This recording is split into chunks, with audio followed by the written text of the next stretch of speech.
السلام عليكم ورحمة الله. السلام عليكم ورحمة الله.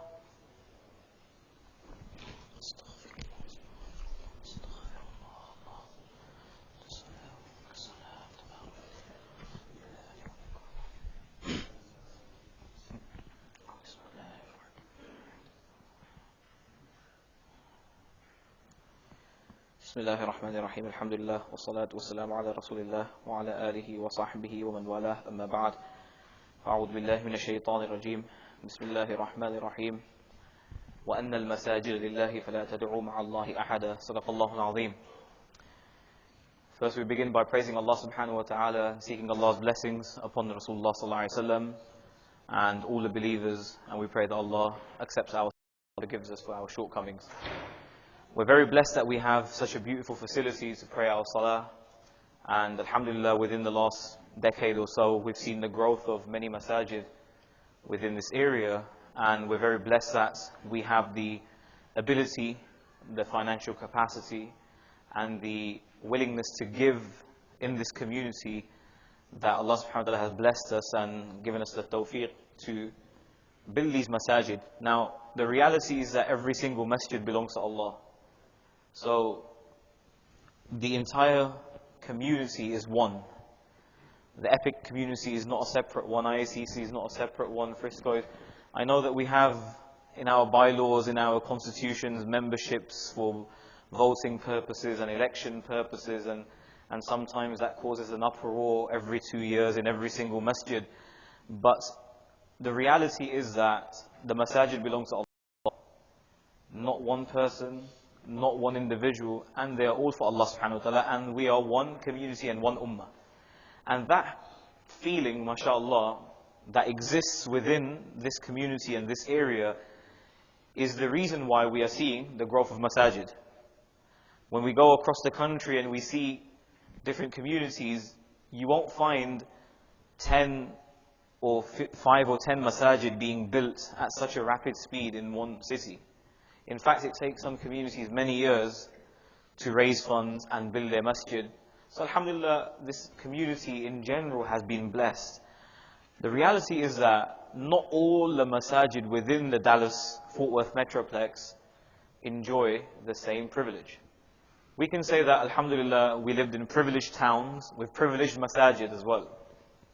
Because whenever we have any need, we can reach out to the community, and the community always rises, and they always respond, alhamdulillah, and Allah reward them and reward you greatly for this.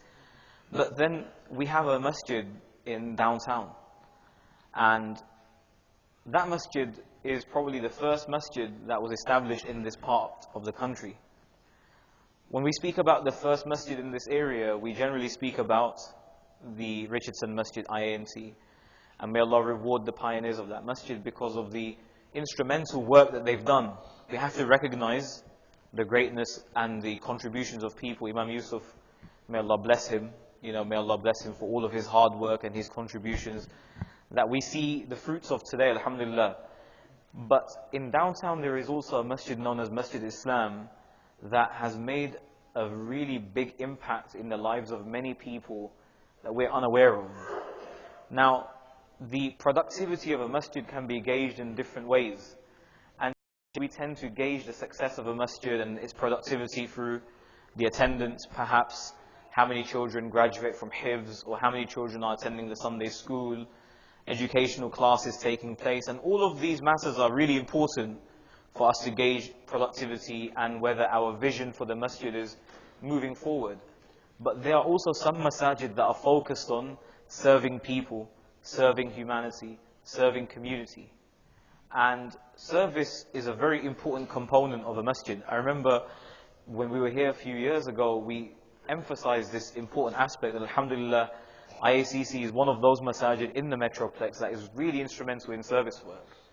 We used to attend the food banks also. We supported a fat food pantry in Plano, Samaritan Inns. We used to provide food there once a month, and we had a food bank in the masjid, and so many great activities were happening.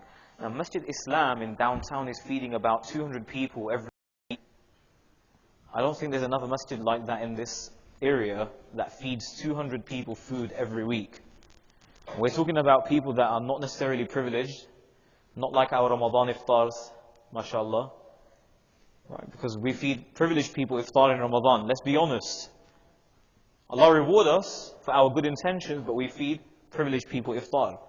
If we didn't have iftar in the masjid, people could eat at home.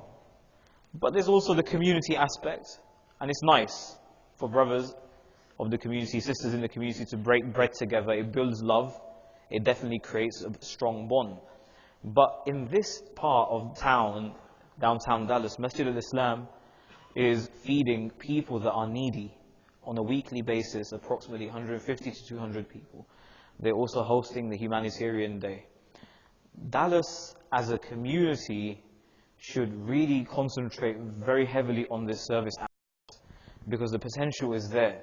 I remember a few years ago when I had visited a plant or a building in Louisville called Christian Community Action, CCA. And I remember I shared, when I came back after Isha, I shared with the community the things that I saw there. And I felt that our community has the ability to serve like that, generally. Helping people get on their feet, finding jobs, giving them free healthcare, free dental care, free classes to learn, giving them the skill set. And we can also sustain these programs through our own businesses and thrift stores and different things that this whole Christian Community Action had. Of course, it's a vision that we should have for our community to aspire towards these things. Now, this masjid in downtown is placed in an area where there is a lot of poverty. And generally we find this trend in the country where we have masajid in the urban areas, in the cities, that are not necessarily well established physically. The physical building is not really nice, it's not strong enough. But there's a lot of service work happening. And then we see the suburbs and the Muslims are living a little more comfortably and they build really nice structures and buildings like the building that we are attending today. Now what we see in some cities, and Allah knows best about the history of Dallas, is that many times brothers, when they first came into the country and they were working in the downtown areas or going to college and university, they would attend those same masajid that are still existent today in those cities. But then of course when they acquired good jobs and they moved out to the suburbs, they stopped their relationship with those communities and those masajid. And then in some areas of the country, I kid you not, in some areas of the country, they were forced to even close down their masjid because they couldn't fund it. Or the brothers that would move to the suburbs would say, you guys, we should come here now, since we have a big building and a big structure. And the Muslims that were living in the inner cities were not wealthy enough or privileged enough to have cars. So they couldn't even make it to the masjid for their regular salat. So this was happening also in some parts of the country. And this is where we have to have an honest conversation. We have to have an honest discussion and an honest conversation about supporting each other as communities. Because the trend is that the urban masajid are generally populated by African American Muslims. And we see that the masajid in the suburbs are populated by the rest of the Muslims in the community. And if we don't have an understanding of help and cooperation in the communities, we will find one community isolated or disadvantaged, and we won't produce great results. If you look at the conflict in Burma with the Rohingya Muslims, and I think I mentioned this perhaps in the past, that the Rohingya Muslims are a group of 4 groups of Muslims that are in Burma. There's groups of Gujarati Indians, Indian Muslims that are in the capital. Then there are also people that are natives, Zerbadi they call them, natives of Burma that converted to Islam. Then there are also Chinese Muslims that are living in Burma as communities. And then there were the Rohingya Muslims. And these 4 communities don't have a relationship. They don't work together. They don't have a relationship. So the Rohingya Muslims are then isolated. They're the weak ones. And they were picked on. And this is what happens when we as communities isolate ourselves. So we have to get out of this talk of this community is epic or this is Allen, and this is Frisco, and this is Plano, and that is Salahuddin now. MashaAllah, we have Salahuddin as well. Masjid Salahuddin. Our masajid have to be united and strong. So this area, this masjid, Masjid Islam, alhamdulillah, IACC has always demonstrated their leadership in this matter, in these types of matters. But I think we can be stronger, inshallah. We can be more stronger if the entire community is on board. The leadership is, a few years ago, I believe, when there was intention to purchase an adjacent building to the existing building in downtown for Masjid Islam, IACC, alhamdulillah, signed a memorandum of understanding with that masjid, and we raised money from this community for that masjid. So alhamdulillah, we've tried our best and we've contributed. And alhamdulillah, this masjid has helped, and the community has helped communities around us build the other masajid as well. So this is something we have to keep in our system, helping masajid, giving, the habit of giving. So inshallah, this Saturday, Masjid al-Islam will be hosting their fundraising dinner at the Crystal Banquet after the Maghrib prayer. And inshallah, I want to encourage the community to go and support. Like I said, this is our cause, our masjid. We have to show our support to other Muslims as well, because this is a real conversation that is happening where there is a feeling among the indigenous American Muslims that the immigrant community does not care about us or care about our needs, and we haven't built a strong relationship of understanding between the communities. This is a very real concern that I hear from national leaders and national scholars speak about, and I'm sure Sheikh Islam has heard this many times as well. This is a real concern that many people have. It's important that we seeing color when it comes to these matters. And I'm sure, alhamdulillah, we have the right mind, and we're inshallah going to step up. But let's take this matter importantly. That's the main objective of today's Khatira, is that we take this matter importantly, that this masjid is as important as our masjid. And the services that are taking place there or being offered there, provided there, are very important causes for us to be engaged in. And it will allow us to empower the indigenous Muslim population. It's really important, empowering the indigenous Muslim population. You know what's interesting, brothers? I tell you, I lived in Baltimore for 4 years, and in Baltimore, we had a very large African American Muslim population. And because Baltimore has the fourth largest African American population in general in the country, so we had a very large African American Muslim population. Around 30% of our musallis were African American Muslims. And when the elections were taking place and everybody's so scared in the community about the incoming president, the African American Muslims didn't really care about anything. They weren't afraid at all. So you have the immigrant Muslim, the Desi and the Arabs, everybody's afraid, and every khatib's talking about hope and this and that. I'm sure you heard khutbahs on hope as well. No despair, be hopeful, and times will change. Hasbunallahu wa ni'mal wakeel, and great inspiring khutbahs. When I asked some of the African American brothers, bro, do you feel anything? He goes, man, we've seen this movie over and over again. We've seen this movie played over and over again. We ain't scared. What's going to happen? This is our home. And that's how they feel. This is our home. We don't have that feeling yet. Maybe our children do, but not the immigrant brothers. You're going to say, what about you? Okay. Right? It's true. Okay? But we have to make this our home, really. If we don't make this our home, we'll always feel like the foreigner. And if we feel like the foreigner, then others will treat us like foreigners. Right? So Islam is indigenous to this country. And I keep reminding African American brothers and sisters that are not Muslim yet.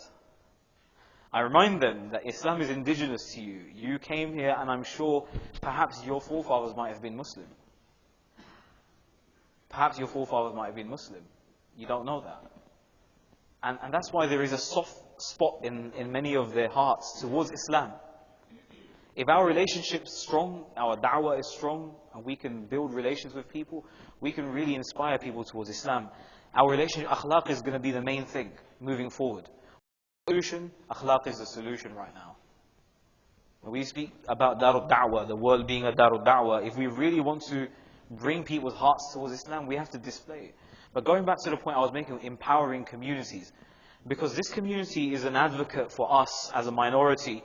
But they can only advocate for us if we show feeling for their causes too. So when there is brutality against young black men, if the Muslim community does not stand up and say, we fight injustice, or we speak out against any injustice, when are people going to have our backs? Why should they have our backs? Ask yourself that question. And then that goes against the lesson of Seerah, because in Seerah, Rasulullah established allies when he came to Medina Munawwara. Right? So, generally speaking, our relationship with the African American community is very important.